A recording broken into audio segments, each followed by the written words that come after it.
Ya, selamat datang di channel United Indonesia. Sorry saya berpakaian seperti ini karena saya lagi di kantor dan ini saya film di jam makan siang. Semoga aja nggak ada yang ganggu nih, ya kan. Em, Pertama-tama saya happy banget, ya kan. Kita berhasil, ya kan. Manchester United berhasil mengakhiri musim di posisi ketiga, ya kan. Siapa yang bakal nyangka sih awal-awal keok mulu, bener nggak? Bahkan kita sempat posisi ke-9 kalau nggak salah ya, dan akhirnya kita bisa mengakhiri musim di posisi ketiga. Dan yang paling penting lagi, champion, kita lolos champion, ya kan. Mantap dah pokoknya. Season depan champion, here we go. Oke. Nah, untuk pertandingan kemarin saya bilang babak pertama itu kedua belah tim ya, Leicester dan Manchester United itu mainnya konservatif, sangat konservatif. Leicester kelihatan nggak mau nyerang, dia kayaknya mau tahan bola seri aja gitu, ya kan. Tahan bola seri dan dia mengandalkan counter attack, ya kan. Ikianako sama si Vardy, ya kan, sama kadang Ndidi juga ikut. Oh, Tielemans, sorry, bukan Ndidi. Tielemans juga. 3 orang itulah yang ngandalin counter attack dari 3 orang itu. Nah, di lain pihak Manchester United lebih dominan nih di babak pertama. Dia banyak banget gitu loh, ngatur serangan. Cuman mereka ini juga nyerangnya, Manchester United nyerangnya tuh kayak apa ya, niat nyerang gitu loh, benar nggak? Jarang banget deh mereka yang coba nyusun serangan ya dari kiri atau kanan atau apa ya, jarang banget.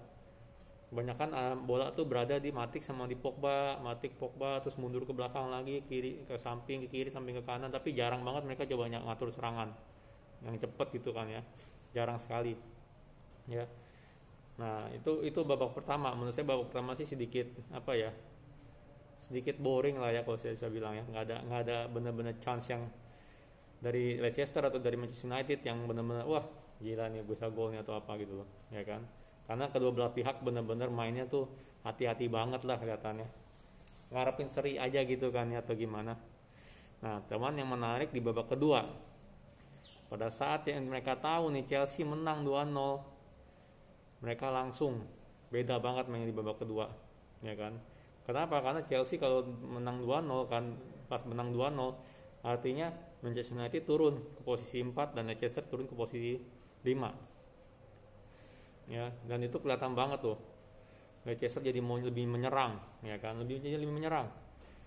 Ya kan, mungkin Manchester United sedikit kaget juga tuh diserang begitu, ya kan. Nah, kalau saya lihat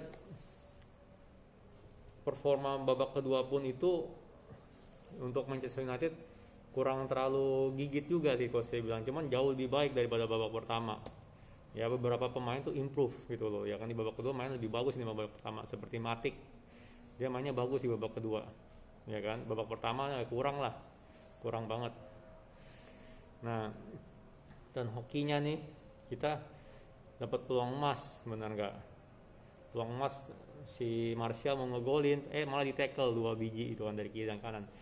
Dan menurut saya itu harusnya kartu merah, ya kan. Orang dia udah lolos dari defender, ya kan. Kalau nggak salah tuh yang ngepas through itu si Bruno pas ke Martial, udah lolos tinggal ngegolin, tackle 2 biji dari kiri dan kanan, itu harusnya ada yang merah. Ya, saya lihat juga wasitnya itu sedikit ya pasif ya. Saya nggak tahu dia bela Leicester atau apa ya, gimana ya, cuman dia pasif gitu loh. Banyak banget tuh kayak pemain Manchester United jatuh dibiarin nggak ada pelanggaran gitu kan ya. Dan beruntungnya ya itu udah jelas banget itu mah udah harus penalti, dan beruntungnya kita dapet penalti. Dan Bruno mentalnya bagus ya untuk ambil penalti ya. Selama ini penalti dia di Manchester United nggak pernah nggak gol ya, jadi ya akhirnya gol, ya kan. Cuman setelah itu ya udah, ternyata si Leicester bener-bener mau menang gitu kan, malah setelah gol penalti itu lebih parah lagi gitu diserangnya gitu kita kan, benar gak. Dan untungnya ya kita berhasil bertahan dan Lingard berhasil menambah keunggulan kita di injury time, jadi 0-2 ya, menang Manchester United. Menarik sekali sih kemarin pertandingannya, seru banget, jadi deg-degan ya kita ya nunggu hasilnya ya. Wah, siapa yang menang nih ini, benar nggak? Udah babak kedua saya feelingnya udah nggak enak tadinya tuh. Waduh, jangan kalah nih, benar nggak? Diserang abis-abisan gini sama Leicester. jangan-jangan kalah nih, jangan-jangan kalah nih, ya kan. Wah, Bruno ngegolin, diserang abis lagi, jangan-jangan kalah nih, jangan-jangan kalah nih, ya kan. Injury time si Evan, ya kan. Evan is red, oke. Evan is red. Si Evan kena kartu merah, bener nggak? Ya kan, kena kartu merah, Lingard ngegolin. Wah, happy banget ya, happy banget. Ya, kita nggak perlu bilang, oh iya Manchester United, bodoh amat, kita menang, kita juara 3 kok. Ya kan, mau ngomong apa? Benar nggak? Kena VAR, kita nggak kena VAR kok kemarin. Penalti sah banget itu penalti. Mau lihat VAR 1000 kali atau apa juga tetap aja kita dapat penalti kok. Ya kan?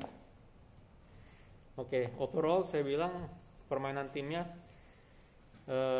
standar lah, nggak bagus banget, nggak jelek banget. Saya akan beri rating pemain ya. Oke, sekarang untuk De Gea saya bilang nilainya 6. Standar lah, dia kelihatan masih apa ya, kelihatan masih gugup gitu, kelihatannya gugup dia. Nggak terlalu tenang gitu loh, kelihatan banget. Beberapa ada kesempatan emas juga Leicester, kena tiang segala macam ya, harusnya itu bisa cover gitu loh, ya kan. De Gea menurut saya 6, standar lah, ya kan. Bisaka juga 6, ya, kelihatan jarang ngebangun serangan dari Bisaka juga. Bisaka ya, seperti yang saya bilang ya, sebelumnya saya pernah bilang, setelah lockdown Bisaka performanya sedikit berkurang ya. Dia bertahan bagus lah, tapi juga saya rasa performanya sedikit kurang lah, bertahan atau menyerang sedikit berkurang setelah lockdown. Untuk Lindelof, ya kan, Lindelof bagus mainnya nih. Saya bilang Lindelof mainnya bagus. Ya, Lindelof dan Maguire, ya, Maguire nggak bagus. Ya, jujur aja saya bilang Maguire nggak bagus, tapi Lindelof ini bagus banget nih, ngecover Maguire yang kelihatannya lebih gugup gitu. Ya kan, saya nilai Lindelof tuh 7, performanya bagus, di atas average ya, saya bagus lah, sangat bagus lah. Karena seringkali di counter attack oleh Leicester, mereka berdua ya, Lindelof dan Maguire mampu gitu meredam, terutama Lindelof. Ya. Kalau untuk Maguire saya bilang dia kurang nih permainannya nih, di bawah average lah, untuk kapten kita dia kurang. Menurut saya nilai dia 5,5. Kenapa dia bisa kurang? Menurut saya sih ada pengaruh dari dia dapat kartu kuning nih di awal-awal, di menit ke 10 atau ke 8 ya saya lupa. Dia dapat kartu kuning. Di situ kelihatan tuh dia lagi lebih hati-hati, dan kartu kuning itu sebenarnya nggak pantas banget gitu loh. Dari petengah lapangan tiba-tiba dia tackle dari belakang si Vardy. Buat apa dia begitu? Ya kan, lu kapten Manchester United, santai dikit lah, nggak perlu gugup gitu kan, benar gak? Cuman yang untungnya Lindelof mainnya bagus, jadi Maguire yang gugup, yang kurang ini ya, kurang gigit mainnya ya, itu Lindelof bisa cover. Brandon Williams saya bilang 6, ya standar lah mainnya ya. Kalau Brandon Williams kita lihat ya, emang masih muda, masih belum banyak pengalaman, dan untuk gantiin Luke Shaw sih dia masih belum lah ya. Dan ya menurut saya sih dia average banget sih permainan kemarin ya. Sebenarnya nggak bisa salahin dia juga sih, kalau saya nggak salah dengar ya, dia itu sebenarnya right back, dia back kanan bukan back kiri kalau nggak salah ya sebenarnya ya. Cuman ya ditaruh di kiri terus sama si Ole gitu loh. Oke, Williams 6, Matic 7 saya bilang. Babak pertama dia kurang bagus, sama tuh kayak sebelumnya tuh lawan West Ham. Kalau banyak nahan bola ya kan, terus bukannya coba bantu nyerang gitu, bantu atur serangan ya, kasih ke Pogba atau apa, banyakkan mundur ke samping gitu loh. Itu babak pertama dia kurang bagus. Tapi babak kedua dia lebih bagus, mainnya bagus dia babak kedua ya, lebih bisa bring the ball forward gitu loh ya. Nah, kalau untuk Pogba saya lihat standar ya, untuk ukuran dia ya, untuk sekaliber dia, performa kemarin tuh kurang gigit sih kalau saya bilang sih ya. Saya nilai dia 6 ya. Dalam beberapa pertandingan terakhir emang dia nggak tahu kenapa dia nggak kurang bersinar sih gitu loh. Cuma walaupun nilainya 6 ya, tetap kontribusinya terhadap tim ya, impact yang dia kasih terhadap tim tuh sangat besar ya. Fernandes saya nilai dia 7,5 ya, 7,5. Em, Kenapa? Bukan juga karena dia ngegolin ya, cuman golnya itu penting walaupun itu penalti ya, karena itu perlu mental yang sangat tinggi tuh untuk ambil penalti itu ya. Last game dia nggak ngegol, nggak naik ke posisi 3. Dia ngegol, dia naik ke posisi 3. Itu mentalnya harus kuat banget tuh. Menurut saya Fernandes cocok banget nih jadi kapten nih musim depan. Lebih cocok dari Maguire. Lebih cocok dari Maguire. Ya. Dia nilai 7,5 ya. Kalau saya lihat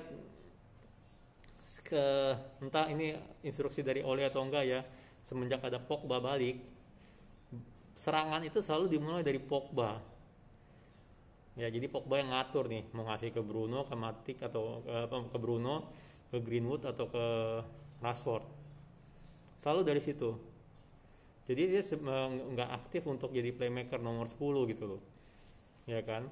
Jarang deh saya lihat itu loh. Nah, itu kalau menurut saya jadi bikin apa ya?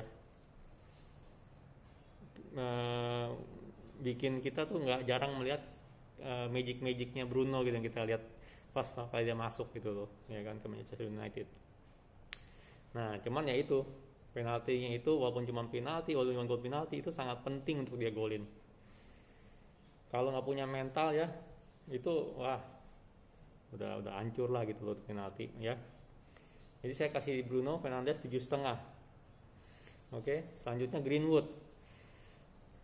Greenwood saya taruh sih dia di 6 lah ya, bisa 6,5 juga lah. Sedikit lebih bagus dari average ya, cuman dia nggak banyak dapat bola juga gitu loh ya kan. Saya lihat nih kayak Greenwood tuh juga harus reliant sama Bisaka ya kan, benar nggak, mereka itu saling support, wingback sama right forwardnya benar nggak saling support. Nah jadi kalau saya lihat dia sih kurang dapat banyak bola, tapi ya menurut saya ya di atas average sedikit lah performanya ya. Rashford, kita ngomongin Rashford, menurut saya dia kurang bagus mainnya, 5,5 ya. Kenapa dia 5,5? Ya saya lihat dia on off gitu, kadang ada wah hebat nih gitu, pas through-nya segala macem, walaupun Martial nggak bisa jemput gitu kan ya. Cuman saya lihat dia tuh kekurangan look show beneran deh, ya kan. Dia nggak bisa maju sendiri lah, benar nggak ya kan. Dia perlu di backup, benar nggak, dia perlu di backup. Di backup siapa? Ya di backupnya adalah sama Luke Shaw harusnya, ya kan. Cuman nggak ada dia kan, adanya Brandon Williams dan kelihatannya mereka chemistry-nya kurang gitu loh. Rashford dengan Brandon Williams chemistry-nya kurang. Ya jadi makanya saya nilai Rashford 5,5 dan bagusnya dia diganti sih ya kan kemarin tuh. Itu menurut saya langkah yang tepat oleh ya. Nah itu Rashford. Martial saya bilang 7,5 ya. He's our number 9 ya, he's the best lah kalau number 9 saya bilang untuk Manchester United itu he's the best. Oke. Dia bisa jaga bola, dia bisa bikin apa namanya defender gitu kan, wah sibuk lah sama dia gitu loh, benar gak defendernya Leicester. Dan juga penalti itu ya harusnya golnya Martial, itu harusnya gol itu. Kalau nggak di tackle dari kiri kanan tuh harusnya golnya Martial, asisnya Bruno ya kan. Cuman ya akhirnya dia di tackle gitu. Kalau saya bilang itu harusnya dia golnya dia. Dan saya bilang dia bagus performanya kemarin 7,5 ya. Oke, itu 11-nya kita ya. Lalu saya pengen kasih penilaian juga terhadap dua pemain ekstra ya. Jesse Lingard ya, Jesse Lingard. Saya bisa bilang ya, terima kasih banget nih Bung Lingard nih ya kan, atas golnya ya. Bukan gol sih, saya bilang itu hadiah perpisahan ya, harusnya ya, hadiah perpisahan. Semoga tahun depan ya, season depan Anda bisa membangun karir lah di tempat lain ya, benar gak? Bukan ngomong jahat juga sih ya kan, benar gak? Cuman dia juga udah underperform lah ya kan, untuk Manchester United dia udah bukan materi kita, oke? Bukan materi kita. Jangan dipaksain ya oleh ya. Cuman kemarin itu dia masuk, dia bisa cover Greenwood punya area, ya kan? Memang dia suka lari gitu, kan lari sana lari sini, benar nggak? Ya kan? Dan bagusnya dia ngegolin lagi, nyolong terakhir gitu kan, kesalahan si Schmeichel. Ya, jadi terima kasih banget nih Bung Lingard ya. Saya kasih kamu nilai 7 ya. 7 untuk ngegolin ya kan, secure kita punya kemenangan. Dan itu gol menurut saya adalah hadiah perpisahan yang bagus sekali ya yang Anda berikan ke kita ya. Terima kasih banget Jesse Lingard. Oke. Nah, ini ada pemain terakhir nih yang spesial nih yang saya mau kasih nih. Ya. Itu adalah Jonny Evans ya, benar gak? Evans is red, benar gak? Ya kan? Kita dapat penalti juga gara-gara dia, benar gak? Dia dapat kartu merah lagi, benar gak? Kalau saya bilang dia nilainya 9 deh itu deh, ya kan, Jonny Evans ya. Ya, once a red is always a red, oke? Okay? Itu udah dibuktiin sama Evans. Ya. Anyway, sekian dari saya. Sangat menarik lah permainan kemarin itu, pertandingan penutupan yang sangat bagus ya, deg-degan nontonnya juga ya kan. Kita walaupun di posisi 4 juga lolos Champions League ya kan, cuman tetap aja lah kita mau posisi 3 dong. Kita Manchester United, kita ngomong itu selalu juara gitu, nggak juara Premier League gitu loh, benar nggak? Jadi kalau kita dapet 3 ya walaupun ya itu bagus sebenarnya, benar nggak? Karena di atas kita cuma Manchester City sama Liverpool, which is yang udah sekarang ini sih beda kelas gitu loh sama kita. Mau nggak mau ya, saya sih ngomongnya juga malas ngomong kayak begini, cuman ya kita sakuin lah, materinya mereka tuh lebih mateng ya, sangat lebih mateng. Oke, sekian dari saya. Glory Man United. Oke, bye.